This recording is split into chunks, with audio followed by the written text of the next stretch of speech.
saying that I'm going to do something corrupt, and I believe that section was taken out of the original ethics ordinance. You know, there's always kind of these different viewpoints.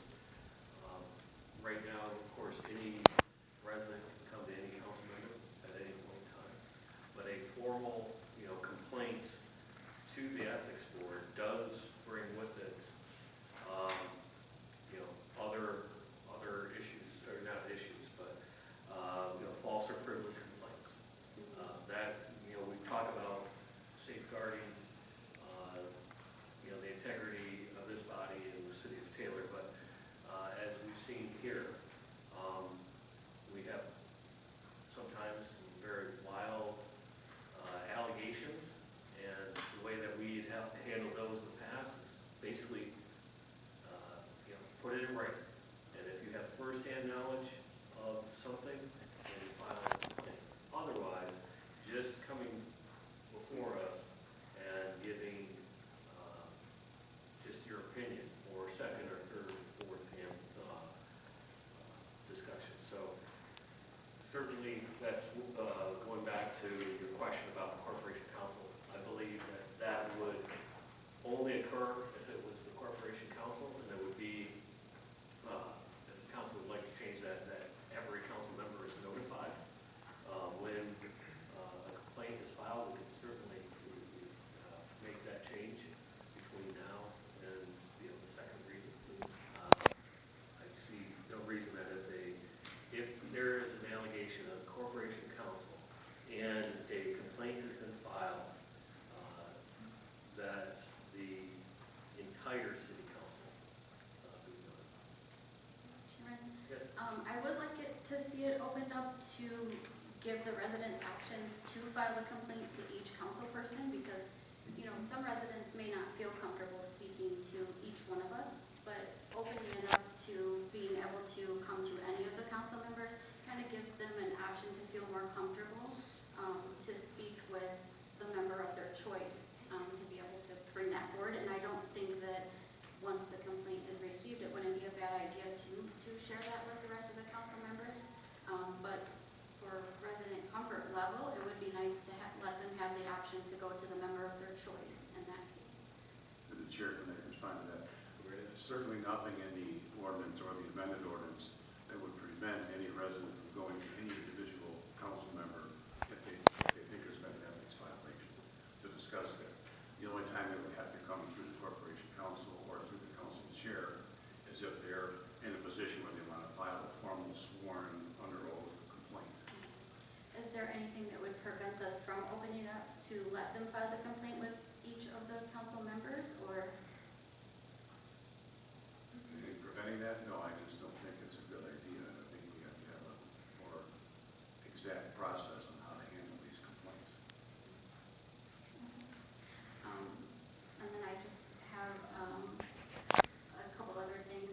So when I was reading through it, you know, obviously there are things that are confidential, but there's also, you know, First Amendment right laws, and also whistleblower protection. I didn't see anything in here because, you know, the last thing we want to do is prevent an employee from coming forward and speaking on something if they do feel like something isn't right.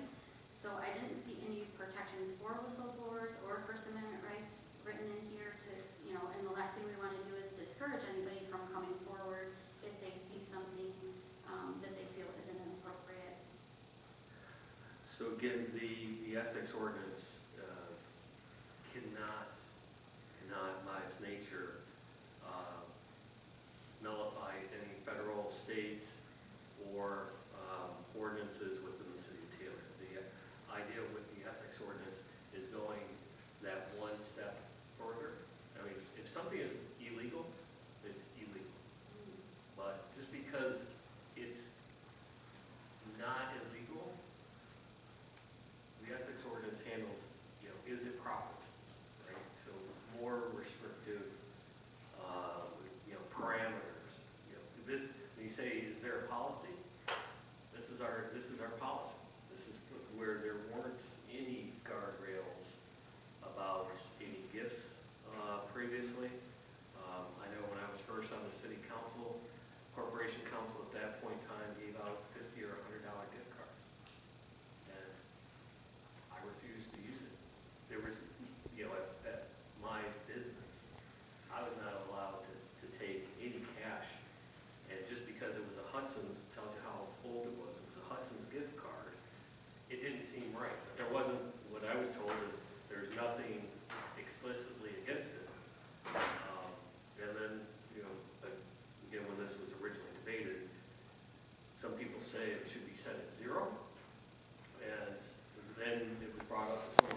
we ended up, I think, settling in, it was a very, very long process, so,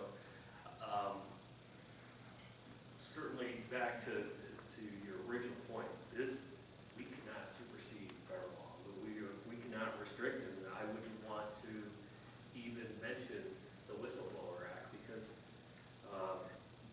that's inherent within the state of Michigan Constitution, the charter of the city of Taylor.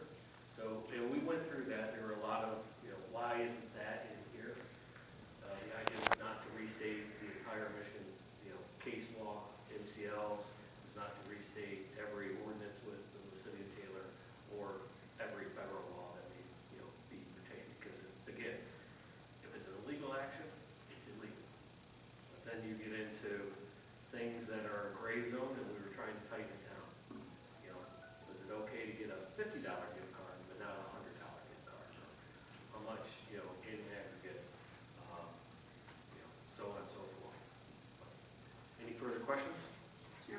Councilman? Just a quick follow-up on first reading, if it passes tonight, we have a second, we could make changes, just anything that was said. I am interested in unless somebody has some insight with the Board of Ethics actually appointing the vacancy. Like, was there, thinking back, was there a reason for that versus them coming to council? That'd be my only, I think, major sticking point is I guess I'm trying to understand the why. Yeah, I interpreted that they made the recommendation, but I thought council has to approve all vacancies. So I think we could clarify that a little bit, because I agree with you that I don't think council should approve that. They could make the recommendation to the vacancy, I could bring it to council at the end of the day, but council should Through the approve. chair, if I can, my recollection back then is that because, like, the city council appoints somebody to fill a vacancy, the Board of Ethics would do it the same thing amongst themselves. They would appoint someone to fill that vacancy only for the remainder of the term. I think that was the thinking back then. But that's never been done in practice, right? Not that I remember. How many vacancies do we have on the board right now? I think there's currently 3. I'm not positive. I know there was 2 for sure, and I think the third one was getting ready to expire. So if that were a possibility, then, the various folks that you brought before us, if the Board of Ethics had followed that procedure, then those would have never come to us, right? And then we wouldn't have had, this issue that we don't have a quorum of the ethics committee. But certainly tightening that language up, if there is, as Councilwoman Daniels pointed out, if there's any ambiguity, we're opening up the patient. Let's make those modifications now and be absolutely clear that they can certainly make a recommendation. Anybody can make a recommendation to the mayor and ultimately bring it before the council. And through the chair, that's how I normally do it with most boards. If they have a recommendation, I usually take it from the board, and then, if I see that they fit, I usually bring that forward. Councilman, Mr. Player, did you have something? I was just additional to add? through the chair that I will type that up before the second